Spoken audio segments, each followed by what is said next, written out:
Bom dia pessoal, bem-vindos ao Investor Club. Hoje temos um convidado especial, o Maurício do site Allen Stocks. Bom dia Maurício, como é que estás, homem? Bom dia, Daniel. Muito bem. E tu? 5 estrelas, 5 estrelas. Para quem não conhece o Maurício, eu o sigo muito do grupo Facebook e também da página Allen Stocks. Ele é um investidor muito focado para análise fundamental, muito em value, mas eu primeiramente gostaria de saber como é que tu te iniciaste, se a tua formação académica é economia, ou como é que ganhaste, como é que começaste a investir nos mercados financeiros? Na verdade, Daniel, eu sou arquiteto de formação e, ao fim, pá, estava fora, estava expatriado a trabalhar para um grupo industrial português no Brasil. A certa altura, eu tenho ideia que a primeira vez, o primeiro investimento que fiz foi uma estupidez, na verdade. Era na altura do BES e não sabia nada, rigorosamente nada Foi em sobre 2014 investimento. quando veio abaixo ou foi antes? Foi em 2014, por Ah. aí. Eu sabia zero sobre investimento em ações, sabia zero sobre analisar empresas e ainda hoje não sei quase nada sobre investimento em bancos. E na altura tinha um amigo meu no banco, não no BES, no outro banco onde eu tenho conta, e ligo-lhe e pergunto-lhe: achas que eu devia investir? E ele também sem saber muito. Uh, Isto é uma situação de alto risco, tenho cuidado com o que estás a fazer. Está bem, vou lá meter algum dinheiro. De perda seriam uns 10%. Felizmente, tirei dinheiro, perder 10%. A primeira operação de investimento ou de especulação estúpida, obviamente, foi no BES. Muito mais tarde, uns anos mais tarde, estava ainda em São Paulo, no Brasil, e estava com um grupo de portugueses à conversa e comentámos. Desculpa, estás-me a ouvir bem? Eu estou a ouvir bem, só estava a ouvir um bocado com soluços, mas estás cansado que conseguimos perceber esse percurso do BES, ok? Estás cansado? Depois estava com esse grupo de amigos e falou-se de ações e obrigações e eu não sabia nada, o que é uma ação ou uma obrigação, ainda perguntei a um deles e ele explicou-me levemente e eu decidi, deixa-me cá ir procurar isto. E fui à net, quase imediatamente descobri o mundo do value investing, os ensinamentos do Warren Buffett e imediatamente adorei, pesquisei um bocadinho mais e um bocadinho mais e um bocadinho mais, até hoje, até agora. Tem sido isso, sempre um bocadinho mais de curiosidade, vai-me levando, vou puxando o fio, vou descobrindo qualquer coisa que gosto, que me interessa, vou a outro, vou a outro. E isto foi em 2017 e até agora. E desses anos que tens investido, o que é que tiraste? Qual foi a maior lição que tu tiraste destes últimos anos? Qual foi o momento ou qual foi a situação que tu disseste? Epá, aprendi muito com isso, ou por causa de uma cacetada, ou por causa de um ganho? Qual foi a situação desses anos, ou tu te lembras que foi uma verdadeira lição? Provavelmente foi do lado negativo, foi seguir outras pessoas, outros investidores que eu vejo com bons olhos, que eu admiro, por causa do seu percurso, por causa dos seus retornos, etc. E segui-los em alguma dica de investimento e sem ter feito o meu trabalho de casa, sem fazer a mínima ideia daquilo em que estava a investir. E, claro, obviamente correu mal. Podia ter corrido bem. Acontece com muita gente. Eu tenho vários amigos que me vêm dizer: Ei, eu não sei quantos disse para investir, não sei em quê. E corre-lhes bem. E tu não me dizes nada. Mas o mais certo é que isso não dure para sempre. A mim, felizmente, logo na primeira vez que o fiz, correu mal. E é uma das maiores lições é não investir em nada sem fazer o trabalho de casa. Muito bem. E só porque alguém que eu admiro está a investir, portanto, ele há de saber melhor e ele até pode saber melhor do que eu, mas se o preço da ação, se a empresa por algum motivo, um coronavírus, uma coisa qualquer, vem abaixo, eu não vou ter a confiança, não vou saber se devo assustar-me também ou se é tranquilo. Eu não consigo, roubando as palavras do Ian Castle, eu não consigo roubar a convicção de ninguém. Consigo roubar as ideias, mas a convicção não a consigo roubar. Portanto, a partir daí tenho andado muito mais focado na parte da disciplina, tenho andado estes anos todos a estudar bastante contabilidade, finanças, a entender negócios. Ultimamente, algo que me puxa muito, para o qual estou muito mais alerta, é a disciplina no investimento, é fundamental. Então, A criação de um método de um método não só de análise, mas de um método de gestão de portfólio, que é algo que eu começo agora a ter mais interesse. E é isso. Provavelmente a maior lição foi com este erro, é não seguir outros só porque eles achamos que eles são melhores do que nós. Sabes, o teu percurso é interessante porque tu começaste logo a aprender análise fundamental e esqueceste outras técnicas que eu acho que não valem a pena, tipo análise técnica. Como é que tu conseguiste não cair no erro que a maior parte das pessoas fazem, que é iniciar-se na análise técnica e não na fundamental? Como é que tu conseguiste saltar esse passo com muitos erros? Ou seja, como é que tu conseguiste não entrar no erro de entrar logo na análise técnica e começares pelo certo, pela análise fundamental? Provavelmente por sorte, eu imediatamente, quando me apercebi de quando estás a comprar uma ação, estás a comprar uma parte da propriedade de uma empresa, de um negócio que está por trás, imediatamente me fez todo o sentido. Bom, eu gostava muito de ser empresário, de ter vários negócios, não tenho interesse nenhum em operá-los. E isto parece fácil, ou seja, há uma expressão conhecida do Rob Vinal que é: eu entrei neste mundo porque parecia fácil fazer dinheiro e mantive-me porque é difícil. E ao início parecia muito fácil meter dinheiro numa ação, toda a gente pode, sacas uma aplicação e metes dinheiro numa ação e podes ir dormir e ela continua, se a empresa continuar a vender e continuar a ter lucros, ela continua a subir. Se isso não acontecer, ela vai descer. E imediatamente eu me apercebi, bom, isto é espetacular, é uma maneira de eu conseguir ter uma parte de um negócio sem as dores de cabeça que estão aliadas a isso e ter que gerir tudo isto. Nunca na minha cabeça se pôs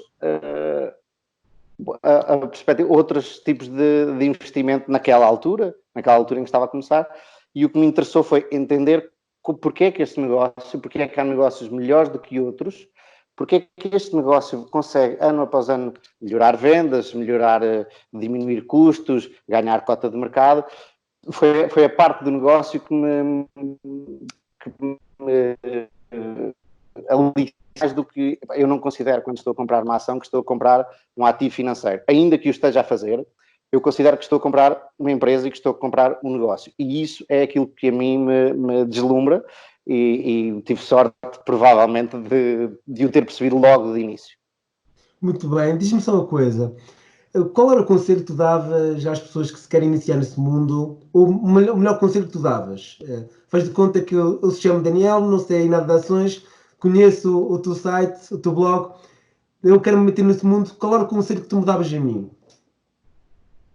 Primeiro de tudo, instruíste, formaste, saberes alguma coisa, o básico, para entender se te faz sentido ou não. Acho que recomendaria ler alguns livros, provavelmente a forma como eu aprendi o básico foi através de... Há dois tipos que fazem de Investors Podcast, que é o Stig Brodson e o... já não me lembro, e o Preston Pitch. Eu conheço E ele tem perfeitamente. uma série do Buffett Books no YouTube, que é basicamente um curso grátis de análise de empresas e de negócios. E começam com um stand de gelados ou de limonadas, e tu começas a perceber o que são as vendas, o que são os custos fixos, o que são os custos variáveis. E foi assim que eu aprendi. Acho que foi das primeiras coisas que vi quando fui procurar investimento em ações. Para mim fez todo o sentido, porque é muito simples e entendes logo mais ou menos como funciona uma demonstração de resultados e um balanço. Recomendo muito para quem não sabe ler uma demonstração de resultados ou as contas de uma empresa. E alguns livros, alguns de que me fazem muito sentido. O Peter Lynch é muito acessível, qualquer pessoa consegue ler. O One Up on Wall Street é excelente. Outro que me fez bastante sentido eu acho que em português se chama Buffett, não sei, Buffettology, da antiga Nora, se não estou em erro, do Warren Buffett, em que eles explicam mais ou menos as métricas, simplificam obviamente o processo de Warren Buffett de investimento, mas é muito bom para quem está a começar. Explicam as métricas fundamentais interessantes que o Warren Buffett segue.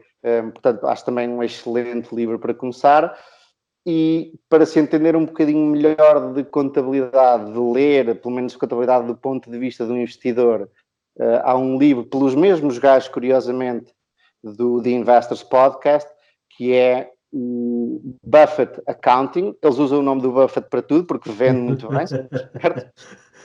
Explica as coisas simples. Há alguns capítulos de dívida que a mim não me interessaram muito ao início, agora começam a interessar, mas explicam ali a meio do livro, começam a explicar como ler financial statements da perspectiva do investidor. Muito simples, muito bom, recomendo. Portanto, eu acho que seriam estas 3 coisas, principalmente aprenderem, instruírem-se e depois começarem a investir o vosso dinheiro pouquinho, mas é a investir que vão aprender.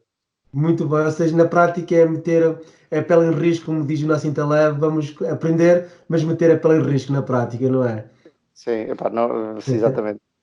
Olha, diz-me uma coisa, como é que para ti seria uma boa alocação de carteira? Ou seja, já estamos, faz de conta que essa pessoa já começa a aprender um bocado mais de análise fundamental, value, e agora, claramente, temos que distribuir o risco pelas galinhas. Como é que achas que se deveria fazer uma alocação de carteira? Ou como é que tu fazes na prática? Mandaste algumas perguntas para eu pensar antes desta entrevista, Exatamente. e essa foi aquela que mais me deu que pensar. Na verdade, eu não te sei dizer, eu acho que cada pessoa tem as suas necessidades. Eu sou completamente diferente de ti. Para uma pessoa que investe, por exemplo, em imobiliário, se calhar não lhe... Em Portugal é muito frequente as pessoas que sabem que eu invisto ou que eu estudo empresas, quando me perguntam ações, pá, isso é um casino, é uma roleta. Portanto, nem todas as pessoas têm o mesmo, as mesmas vontades, as mesmas necessidades de investimento, ou gostam, ou dormem tranquilos.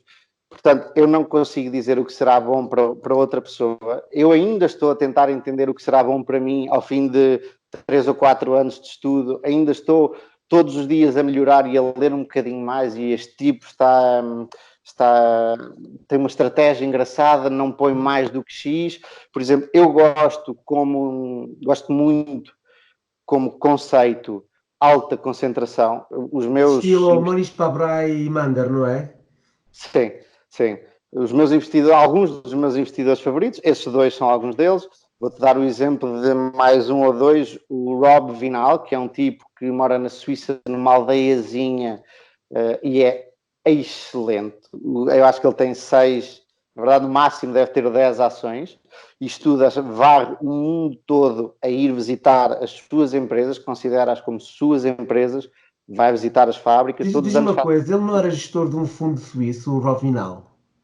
Provavelmente. Por Eu acho causa que que essa personagem, eu acho que eu vi uma entrevista dele num canal que eu sigo muito, que é o Real Vision, é um canal macroeconómico que tem entrevistas magníficas, e acho que ele apareceu lá e adorei o conceito do ouro por parte dele, que é manter a riqueza, não é uma questão de ganhar ou perder dinheiro, mas é manter o status ou manter a riqueza, foi o conceito de ouro que ele tinha para a altura, mas estou aqui um bocado a escapar-me aqui ao tema, continua, continua.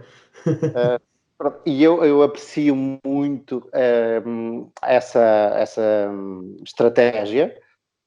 Esse é um, outro é o Lilu. O Lilu é o Warren Buffett, não, o Charlie Munger, o sócio do Warren Buffett, orgulha-se de ter 3 investimentos, ter o dinheiro dele todo em 3 investimentos. Isto não é bem assim, mas Sim, a sim. maior parte que é Berkshire Hathaway, que é Costco, que é tipo a macro dos Estados Unidos, e o Lilu. E o Lilu já foi muitas vezes indicado como sucessor do Warren Buffett. O Charlie Munger diz que ele é o melhor do mundo, obviamente depois do Warren Buffett.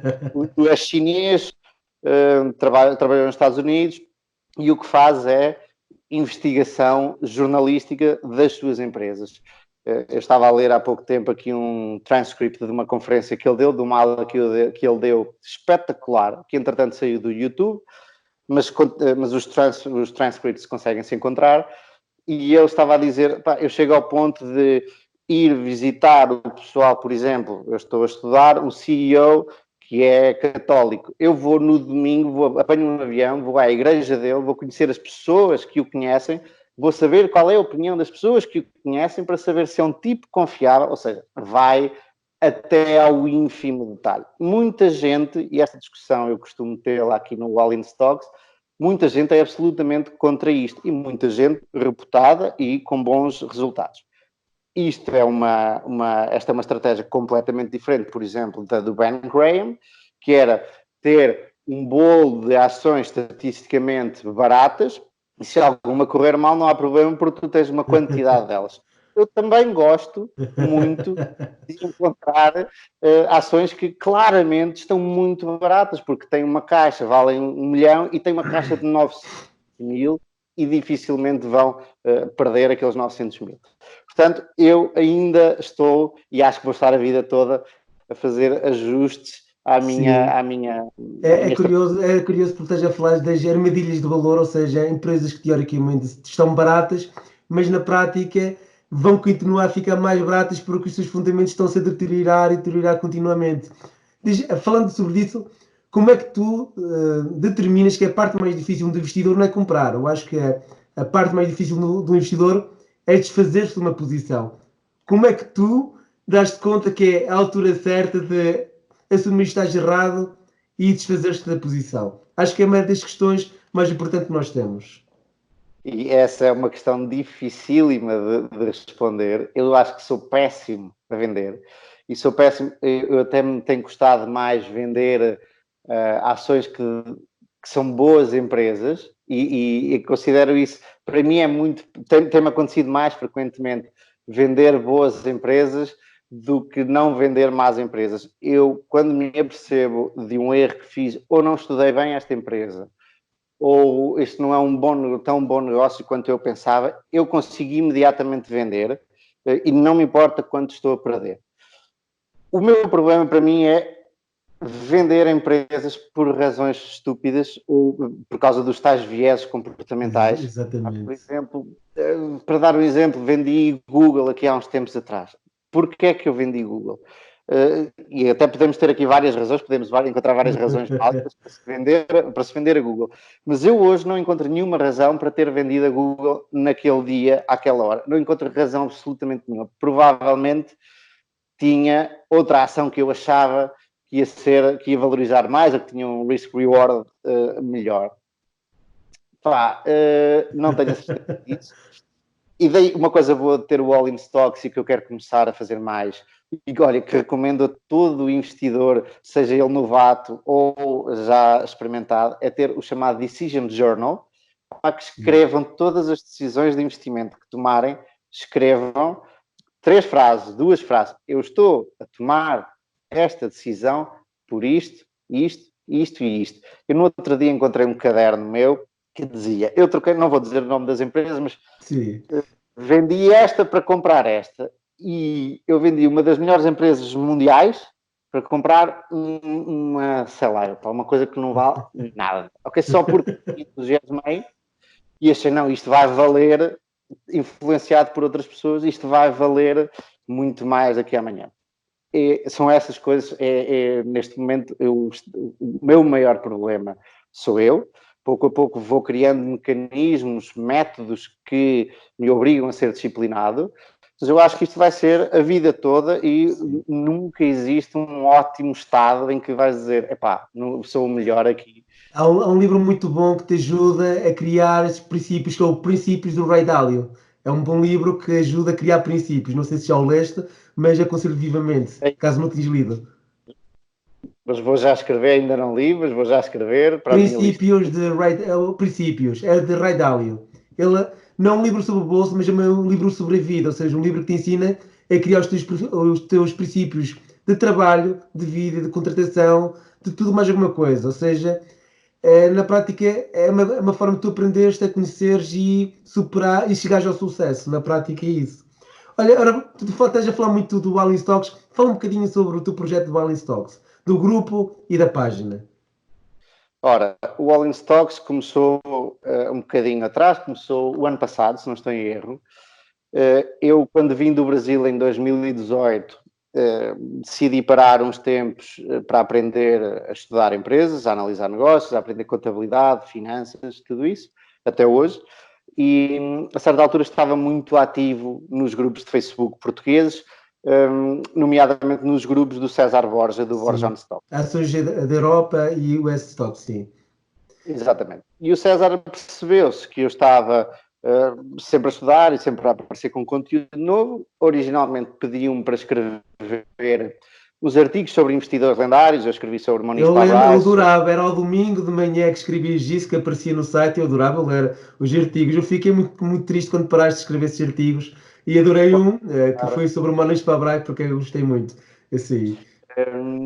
Pronto, e estava a fazer isso. A certa altura, o César veio de férias e escreve no e-mail que não tem tempo para fazer umas tarefas mais simples dele e que estava a pensar em arranjar um estagiário. Eu imediatamente decidi aproveitar a oportunidade e mandei-lhe um mail ao César. Estou aqui, sou eu, vamos já almoçar. Fui ter com ele às Caldas e o César interessou-se, mas disse, tu se calhar eras mais interessante, uma vez que já estás aí tão entusiasmado com isso, eras mais interessante para me ajudares a abrir o meu projeto, o Borja On Stocks, mas para outros mercados, e vamos fazer o mercado americano, o Borja On Stock, o que é hoje o BOS US, na altura tinha outro nome.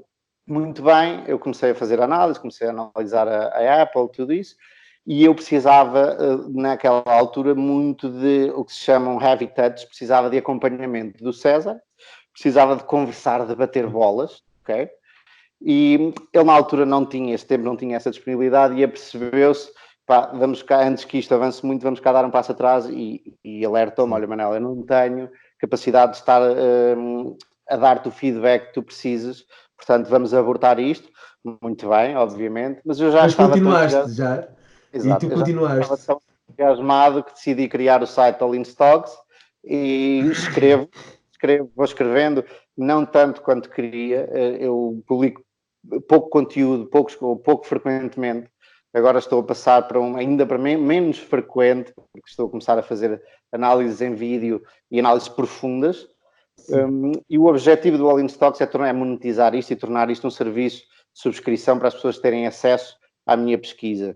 Como te digo, o meu sonho será no futuro, e esperemos que o concretize, poder estudar empresas muito, muito detalhadamente, excelentes negócios, e ir e viajar e conhecer as fábricas, conhecer as pessoas, conhecer os concorrentes. Pode ser que isto aconteça com o All in Stocks, vamos ver, espero que sim. E em breve, no próximo mês, vai ser criada a subscrição do All in Stocks. As pessoas vão ter acesso à minha research. À partida vai ser uma análise por semana, por aí, mas ainda estou aqui a afinar esses Muito bem. termos. Vamos só voltar um bocado ao teu grupo de Facebook, que eu acho muito interessante porque é um dos poucos grupos que só se foca em value e análises fundamentais. Mas porquê inglês? Porquê é que está em inglês e não em português? Só essa questão. Originalmente, isso é uma ótima pergunta. Originalmente pareceu-me que em inglês eu teria um mercado muito maior.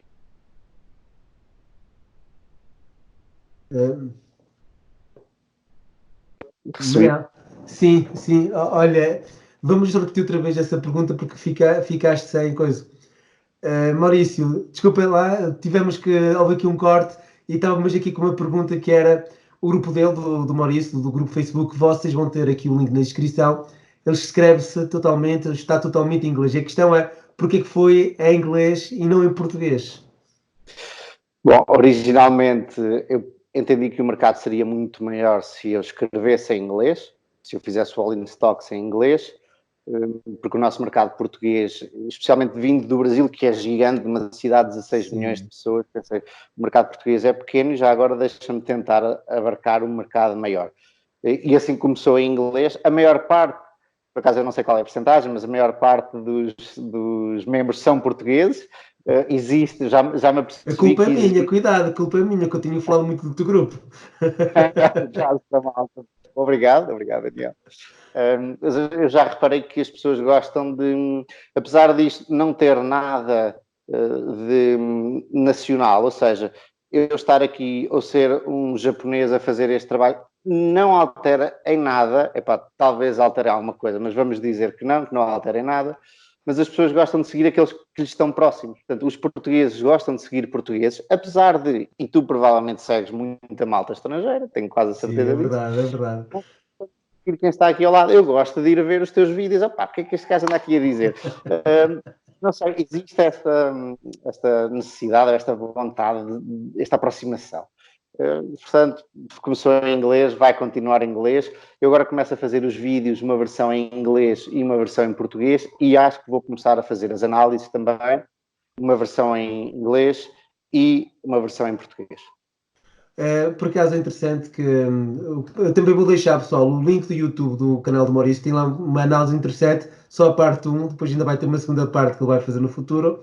No entanto, há uma questão que se diz o seguinte: quem não sabe inglês vai ter muita dificuldade em investir, certo? Também eu acho que as pessoas devem aprender inglês. Tu achas que tu a escreves em inglês também estás a forçar as pessoas para que aprendam, porque se não sabem inglês vão ter a sua vida dificultada? Isso é uma boa questão. Eu não pensei em, perdão, pelo facto de escrever em inglês estou a ajudar ou a forçar as pessoas, mas pode acontecer, não digo que não. Eu gosto muito de falar inglês e de escrever em inglês. Preciso de melhorar muito a parte da fala, porque a escrita tu podes voltar atrás, voltar a escrever, perdão. Tocando nesse ponto em que tu falaste no início, eu lembro que quando estava a começar, de estar a ver o Álvaro Guzmán da Aze Valor, aqui de Espanha, aqui do lado, Sim. diz que quem está a começar em Espanha, eu espero não estar errado, mas eu morei lá há 2 anos e tenho esta percepção que nós somos muito melhores em inglês do que os. Eles traduzem tudo, dobram tudo, eles viam os Simpsons em espanhol, nós vimos os Simpsons em inglês com Eu legendas. não, eu via em Portanto, galego. Eu tinha 8 canais espanhóis, 2 portugueses, eu via o Dragon Ball em galego, eu via a televisão espanhola. Como não tinha a SIC nem a TV, que era os programas, nos anos 90, a TV e a SIC não chegavam a Trás-os-Montes, ou seja, tínhamos o RTP1, Canal 2, depois tínhamos uma montanha de canais espanhóis, ou seja, eu sei perfeitamente de falas, porque quando eu vejo televisão atualmente espanhola, quando vou à casa dos meus pais, e ligo a televisão e vejo o Arnold Schwarzenegger com uma voz tipo marfanhada e já não me se entranha tanto, mas é verdade que diz espanhóis têm uma certa dificuldade em falar em inglês, é verdade.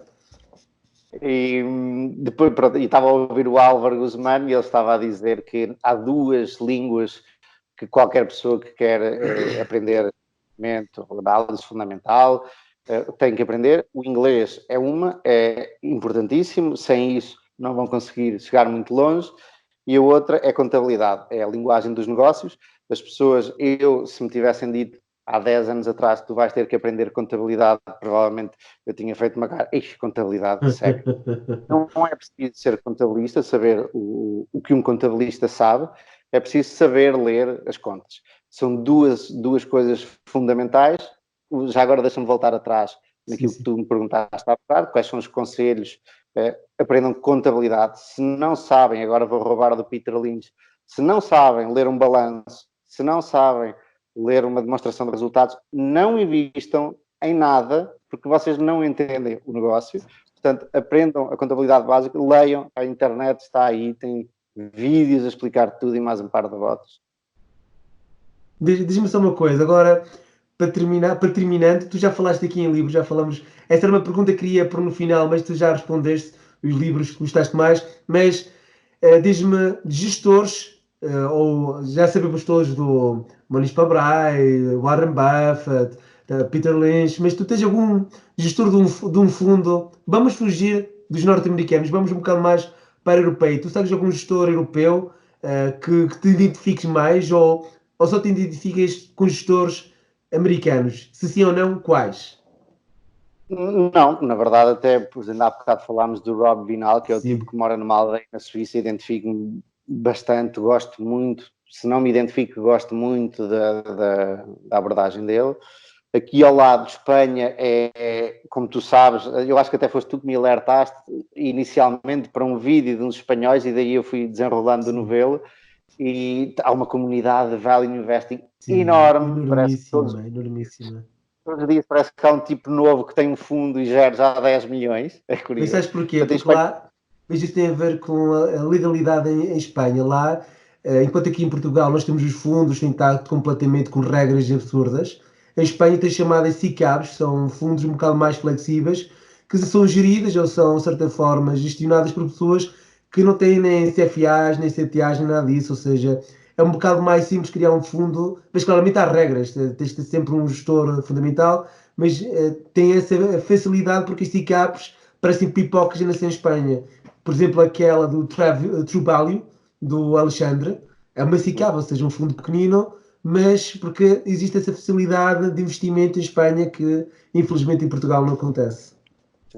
Ele agora curiosamente, criou a sua. Ele estava na Renta 4, na gestora, e agora criou a sua gestora True Value nova. Olha, o Alejandro era um deles. Eu fiz durante um ano o curso dele e ele fazia, agora já não faz, fazia uns cursos de um mês, salvo erro, e depois fazia o Clube da Inversión, que era durante um ano. Todas as semanas tínhamos 2 horas de Skype com ele, mandávamos as perguntas que queríamos de antemão por e-mail, e ele ia respondendo, ia abrindo os relatórios das empresas, ia live dizendo, pá, esta empresa é boa por isto, porque tem estas margens, mas está a aparecer, e analisando, sim, Com levemente. vocês. E o Alejandro era um daqueles que eu seguia muito. Começo a não me identificar tanto, à medida que vou amadurecendo as minhas ideias, começo a não me identificar tanto, mas sigo vários. Ontem estive a ver a conference call do Cobas, do Paramês, Sim, que do é Paramês, considerado sim. o Warren Buffett aqui do lado. Espanha. Eu adoro o Paramês. Outro que era da equipa do Paramês, ainda na Bestinver, que foi onde ele começou, e que depois também criou a AS Valores, já falei Sim. dele, o Álvaro Guzmán de Lázaro, que gosto menos, mas também é um excelente gestor, apesar de estarem a ser atrocidades nos últimos anos, a tal história do value contra o growth, mas não Sim. deixam de ser excelentes profissionais. Outros que eu também acho interessantes aqui ao lado são os Valentum, que é a mistura de Sim. value com momento, acho Sim. interessante a perspectiva deles. Epá, e depois há para aí mais, agora não me estou a lembrar muito, mas há certeza. Muito bem. Agora, para terminarmos a entrevista, qual, tipo, apontamentos finais ou tu já falamos do maior, do melhor conselho e vamos fazer o contrário. Qual seria o pior conselho que podias dar ao investidor? Epá, eu não, acho que era o inverso do melhor conselho, era sigam, vão atrás de todas as dicas de investimento, não faz sentido nenhum, claramente, mas espero que ninguém faça isso lá em casa. Mas acho que é o pior, é não saber o que se está a fazer, e mesmo que se saiba, não sabemos o dia da manhã, não é? Isto não é uma ciência, Exatamente. muito de arte, mas é não saber, é não estudar, é comprar porque alguém lhe disse, Ou porque seja, ouviu. na prática, nós não devemos seguir os outros, mas criar a nossa própria ideia de investimento e assumir as nossas responsabilidades, como costumamos dizer. Temos que assumir as nossas responsabilidades e para assumirmos temos que saber aquilo que estamos a fazer na prática. Exato, exatamente. E não há mal nenhum de, por exemplo, eu encontro quase todas as ideias de investimento ou ideias de análise de outras pessoas que eu admiro, de outros investidores, que não há problema absolutamente nenhum. Aliás, já vêm filtrados, quando chegam a ti já sabes, epá, já não preciso de estudar tudo ou de saber, de passar uma semana a estudar para saber se isto pode ser mais ou menos uma boa hipótese de investimento. Não, já vem mais ou menos filtrado, depois tens que fazer Vou-te o teu. vou-te contar uma anedota do Manish Pabrai. O Manish Pabrai comprou um almoço com o Charlie Munger. Então, o Manish Pabrai perguntou ao Charlie Munger qual seriam os melhores conselhos financeiros que tu terias. Então ele disse, eu só dava 3 conselhos. Número 1, copia outras pessoas. Número 2, compra empresas canibalizadoras, ou seja, estejam a fazer recompras de ações. E terceiro, spin-offs. Ou seja, eram os 3 conselhos que o Manish Pabrai recebeu do Charlie Munger. Na prática, isso copia traders, mas mete lá a tua pimenta, não é? Na prática, é isso. Bem, são 3 excelentes conselhos. Acho que não podia ter sido melhor para acabar esta conversa, esses 3 conselhos. Exatamente. Olha, Maurício, muito obrigado por teres vindo ao Investir Club. Muito sucesso no Alice Talks. Pessoal, vou deixar aqui em baixo tanto o canal de YouTube como o canal do grupo Facebook e a página de Maurício. E sigam-no porque tem lá muitas análises espetaculares. Já copiei e já roubei muita ideia e já me serviu de muita coisa. Obrigado, Maurício, e até já. Obrigado eu por esta conversa e queria dar-te uma palavra de que ainda somos poucos em Portugal, cada vez vai havendo